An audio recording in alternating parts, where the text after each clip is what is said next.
तो दक्षिण भारत और उत्तर भारत दोनों के जोड़ने का प्रतीक भी है। फिलहाल उनके चेहरे पे अभी पीले रंग का कपड़ा ढका है और कहा यह जा रहा है कि जब प्राण प्रतिष्ठा होगी तब रामलला को पहले आईने में उनकी अपने शक्ल दिखाई जाएगी। भगवान रामलला अपने घर यानी कि नए गर्भगृह में पधार चुके हैं। भगवान राम के विग्रह को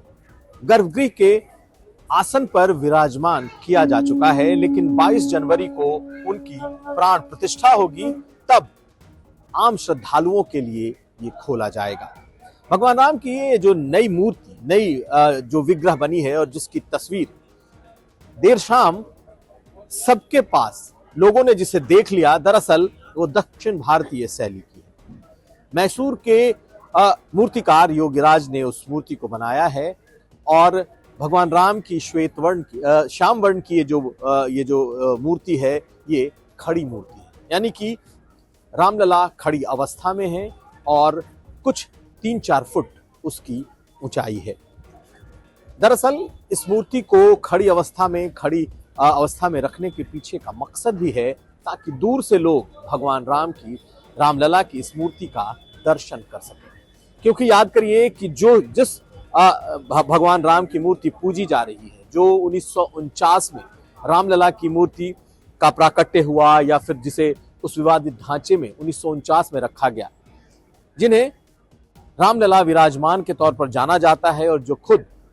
जिन्होंने अपनी पैरवी खुद लड़ी थी, यानी रामलला विराजमान के नाम से, उनकी मूर्ति बेहद छोटी थी और दूर से दर्शन भी भगवान राम के बहुत मुश्किल थे। लेकिन जो नई मूर्ति योगीराज ने बनाई है, जिसमें प्राण प्रतिष्ठा की जाएगी, जो अब रामलला की नई मूर्ति होगी, दरअसल इसमें दक्षिण और उत्तर भारत दोनों का सामंजस्य दिखाई देगा। इस मूर्ति में भगवान राम के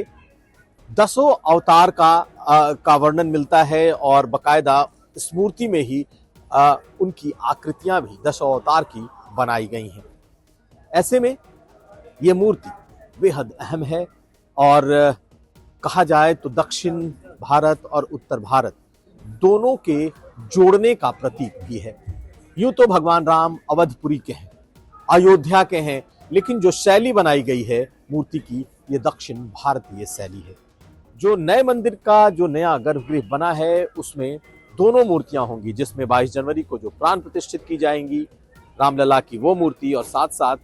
रामलाल विराजमान की वो मूर्ति जिसे 75 सालों से पूजा जा रहा है,